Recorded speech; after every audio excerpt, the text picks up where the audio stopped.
Hello, I'm Richard Wrightson from Wrightson Automotive, and today I thought I would take you a little tour around this 1960 Mercedes 300 SL Roadster, but also give you a little bit of background into the 300 SL itself, how it came to be, and some of the interesting facts about the car. Now, I must state, I'm not claiming to be the oracle of all knowledge on these cars.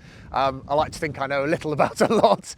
So if there is anything I get wrong or anything you think I should have added, let me know in the comments. I'm always keen to learn. So we'll start with a bit of background first. We'll start with the development of the 300 SL that we know it to be, and those iconic Gullwing doors to start with. So in 1952, Mercedes were keen to get back into sports car racing. Now, before the war, the Silver Arrows had absolutely dominated racing. They really were just wiping the floor with the competition.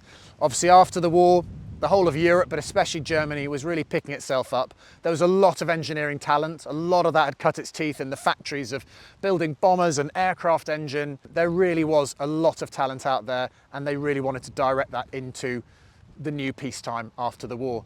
So Mercedes developed this amazing tubular chassis. In fact, if you go online, you can find pictures of this tubular chassis. The whole chassis, when it was done, weighed 82 kilos on its own, but super strength, super stiff. And it was actually because of the design of this chassis that we ended up with these iconic Gullwing doors. I know when I say we end up with, I don't mean this car, obviously this has traditional doors, but the icon that's the Gullwing didn't have, this wasn't some styling genius moment where someone thought this would look amazing. It was actually because the way the chassis was designed, you effectively had the main strength in the side of the chassis going where the door would be. And as this was going to be a race car, they didn't think about the comfort or the convenience of the race drivers. They just thought, well, how do we make this work? So the W194, which was the race version of these cars, was made in 1952. And the solution was to have these doors that hinged in the middle and they opened up. And in fact, on the race cars, they literally opened at the bottom of the windows. So the drivers really had to clamber in. The engine they decided to use was actually a 3-litre single overhead cam engine with Solex carbs.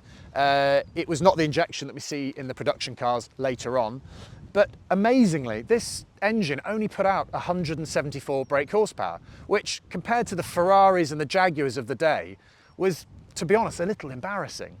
But because of its aerodynamic design and the lightweight and the handling that angle gave it, these things dominated in racing in 1952. They won Le Mans, the 24 Hours of Le Mans. They won a race in Mexico called the Carrera Panamericana. If you've not ever heard of that, you need to Google it because it makes the Mille Miglia look like a walk in the park. It really does. The Mille Miglia, they came second and fourth in their first ever outing, 1,000 miles racing on public roads. So 1952, these 300 SL race cars were absolutely dominating everything. And a few years later, we have a character called Max Hoffman. He was effectively an importer of luxury cars in the United States. And after the war, there was a lot of money kicking around. There were a lot of bored, retired soldiers, so to speak, who wanted to splash their cash. They wanted to have that excitement that they were missing. And so cars were going well, sports cars were being built. And he went to Mercedes and said, if you can build me a production version of these race cars, I can sell them. In fact, I saw a source somewhere that said he even almost committed to 1,000 orders of this car. And his influence is very telling in the fact that usually a new Mercedes would be launched at the Frankfurt Motor Show.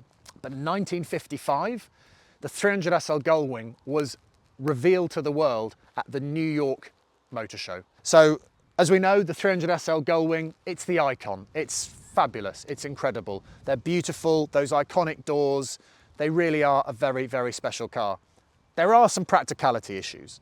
They get very, very hot inside. You might see them sometimes at car shows drive around with the windows up, windows open. There are some impracticalities, but it's still an icon. The other issue is getting in and out of these things. So later on, again, I think Max Hoffman actually went along and said, look guys, if you can make a convertible version, I can definitely give you some more sales. Sales of the 300 SL had started to dip in about 1956. So it was in 1957 that the convertible was launched. They actually managed to change the design of the chassis to incorporate basically traditional doors. They did have to put some strengthening in, but it didn't gain too much weight, about 100 kilos. They kept most of the styling. You've got these incredible strakes on the side. This removes air from the engine bay. The same engine, although again, correct me if I'm wrong, there is a source that I came across that when you ordered a 300SL Gullwing, you could actually order a more powerful engine. It had 240 brake instead of about 225 along those lines. And they actually made that standard in the Roadster. So the Roadster actually had more power than the Gullwing. And it also had options like the leather interior. That became standard. It also had a completely redesigned rear axle, which Rudolf Uhlenhardt, who made the very famous coupe that's recently sold for a world record price of 135 million, he actually wanted to put this this sort of swing pivot at the rear on the coupes, but the board, for I don't know if it's cost reasons, they didn't allow him to do it. So people argue that the Roadster is actually a sweeter handling car as a result. So yeah, so they got to the Roadster. These were built until 1962. Later on, you might hear about things like disc brakes. So disc brakes were fitted from 1961, and even later in the car's life, they actually put an aluminium block on the engine. So your ultimate iteration, you could argue, of a 300SL Roadster would be a disc brake and alloy block. There is an argument that the alloy block does cause issues in terms of warping and longevity, and also being repaired. So there are arguments that a lot of the original aluminium block engines have actually been changed in their lifetime. But again, that's just something I've heard, and that could be incorrect. So a little bit about this car. This car was built in 1960. It predates the disc brakes. Interestingly, there is this obsession that disc brakes, I think from a collector's point of view, it does put a disc brake car above this one. However, I did read somewhere that the disc brakes actually added 100 kilos to the weight of the car. So you could argue you're getting better braking, but you're also gaining a bit of weight. So as I say, this car was made in 1960. This is a gorgeous, gorgeous color combination.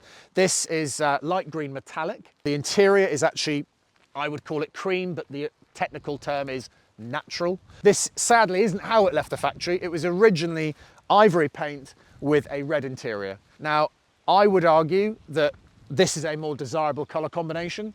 So from an originality and value perspective, yes, you do lose a bit because this is not the original color that the car left the factory. But I would argue that what you lose on this particular car, I think you gain back by being such a desirable color combination today. It was delivered new to the United States. I went out to California, lived in some collections. It actually came over to the UK in the 1980s. It then ended up in Monaco. It came back to the UK in the early 2000s and has been here ever since. It's been looked after by some of the best names in the business. You've got Redcastle in Caerphilly in Wales. They've looked after the car before. More recently, Martin Cushway, those who know, they know he's the man on the mechanicals on these cars. He's looked after the car for the current owner. And yeah, she's a really, really special car. Drives beautifully. All the stamp numbers are in the right place. They're the numbers that are on the build sheet. It's the original engine. It's got fitted luggage, which I can show you now actually. Come and have a look at the fitted luggage. So as you can see, we have the fitted luggage in the Mercedes. The interesting thing was when they did the Gullwing, your spare wheel actually went where your luggage would go. So there was very little luggage space in the Gullwing. In fact, the Gullwing came with fitted luggage that went behind the seats. Here, they managed to move the spare wheel underneath the boot floor, and they made these beautiful suitcases that were, you know, they're designed to taper down to fit under the boot lid. So really, really lovely, lovely touch there. If we have a look at the interior, as I said earlier in the video, this is, all the Roadsters came as standard with a leather interior. It was actually an option on the Gullwings. They generally had a cloth interior, generally with a sort of check on it, which is quite cool and interesting.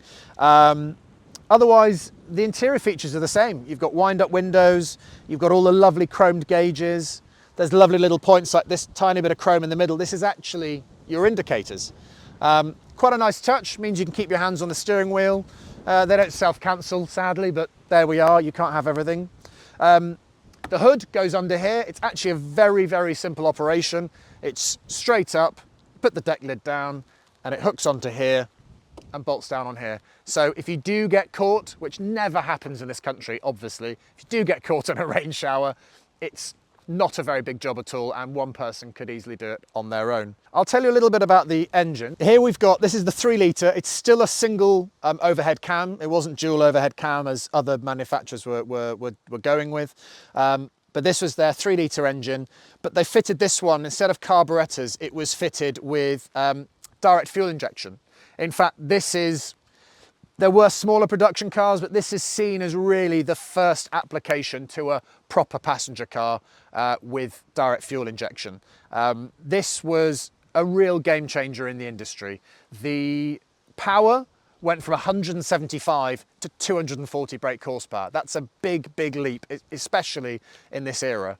The other interesting thing about the fuel injection is when you look at the other manufacturers who Mercedes were competing with, how long it took them to jump onto the injection bandwagon. So Porsche were probably the quickest. They jumped on with the 911S in 1969. I mean, the Gullwing came out in 1955, so we're still 14 years later. Aston Martin tried in the late 60s to try and put fuel injection on their V8s. It went so badly, and it just didn't work with the car, that they went back to carburetors and only revisited injection in the 1980s. Ferrari, the first time they used fuel injection was the Ferrari 400i in the early 80s. It really was something that other manufacturers didn't jump on, and yet the gains in power and efficiency were unbelievable. So it really did show how far ahead of their competition Mercedes were. This really was their golden era. And another interesting thing on this engine is actually because of they very much designed the chassis and then thought, right, let's get everything else to fit. And the engine, as a result, it couldn't stand straight up. So they've had to lean it over. This is actually the cam cover. If you actually saw a traditional engine, the cam cover on a Jaguar would just come along here. They've lent this engine over 55 degrees in order to fit it in. So again, there's a lot of re-engineering and design to make this work. And it wasn't just for looks. These cars were extremely efficient aerodynamically. Again, another thing that Mercedes were cottoning onto and the other manufacturers weren't. But another thing for your Google list, look up some of the world record cars, world speed record cars that Mercedes made before the war and just after the war. Some of the aerodynamic bodywork is unbelievable. It's beautiful, it's aggressive, and they really put that knowledge into the design of this shape. So as beautiful as this car is, it was with some aerodynamic ideas in mind. So it's a really advanced car, and I can't imagine what it must have been like. I like to put myself in the mind of, say, a 10-year-old kid at the 1955 New York show. I mean, this thing must have looked like a spaceship. It must have been unbelievable. So anyway, look, thank you for watching, and more videos come along very soon, I hope.